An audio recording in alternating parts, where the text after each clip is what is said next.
Let's get salty! Hey everyone, Zeddy here again today with a brand new video, and today a new patch is going live in Hearthstone. Hopefully it's not bugged and delayed, because again, who knows with Blizzard these days.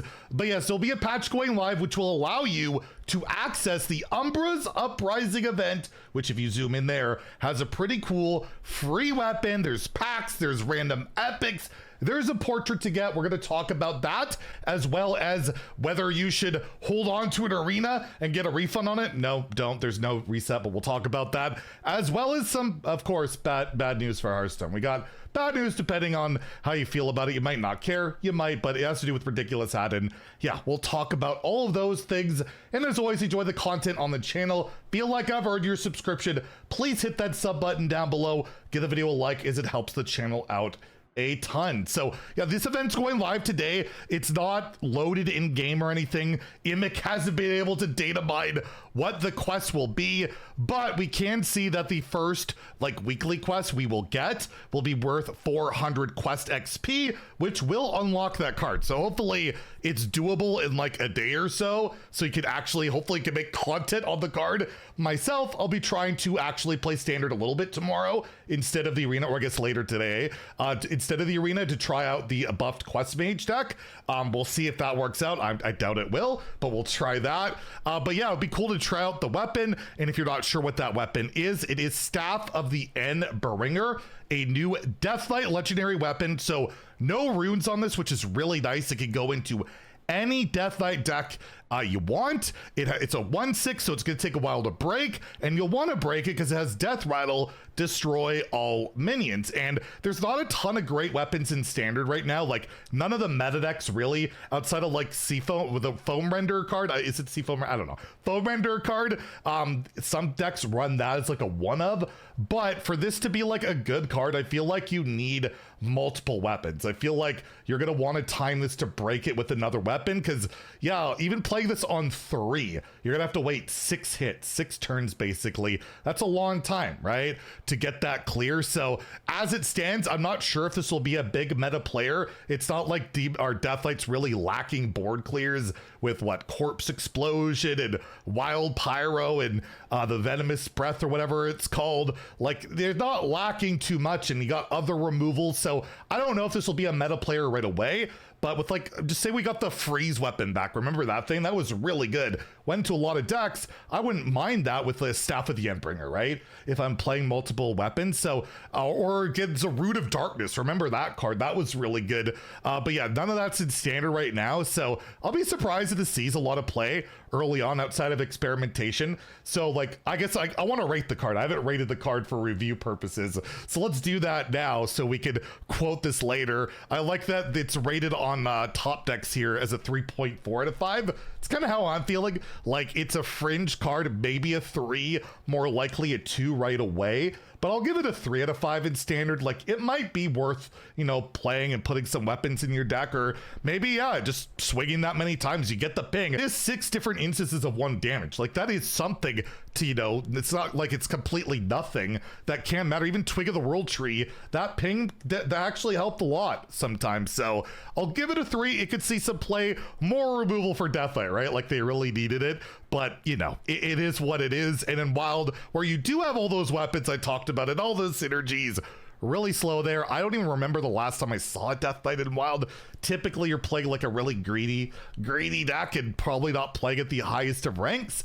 I'll give it a 2 in Wild, but there is more synergy, more stuff for it to work there. I just feel like you're probably not going to bother. So yeah, that goes live today. Again, hopefully it's unlockable in a day. We'll have our patch review tomorrow, day 1 patch review, because I have a feeling we're gonna see Dark Moon Fair prize stuff, at least in the client or something. I feel like tomorrow's gonna be another headache of a day, because I feel like they haven't commented at all publicly about the pet or the gambling stuff, and I feel like they're just gonna double down on it, and I think we're gonna find out about that tomorrow. But we will also talk about the balance changes, how they've, at least day 1, impacted the meta. Because yeah, we're getting those changes, right? Playhouse Giants going to 25 mana. Cursed Catacombs discovers another card from your deck.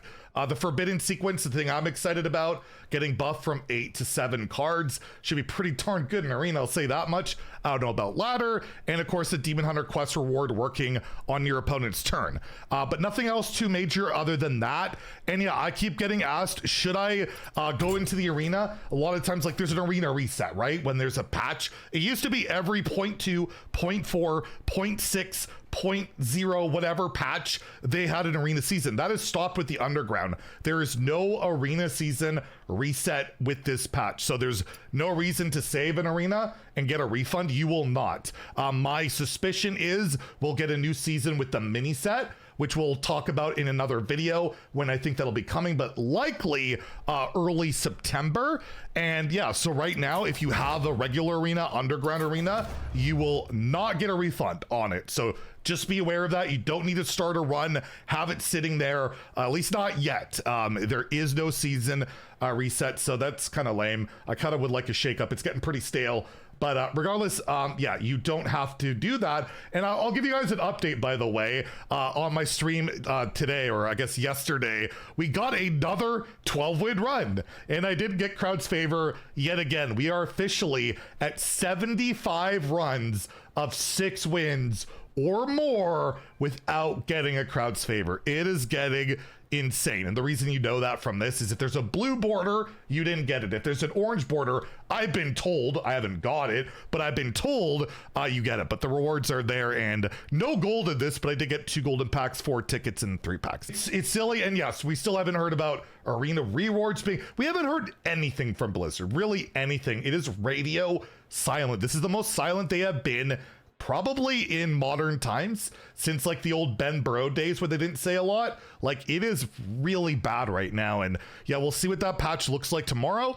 And yeah, speaking of that bad news, Ridiculous Hat tweeted out the other day, if you're not aware, he was the influence manager for Hearthstone. He organized like all the content creator stuff. He was super active on social media, even though he didn't need to be, to help people out. Like, people loved him, right? And his contract, he was on contract for 18 months. It ran out and they didn't renew it. They haven't extended it.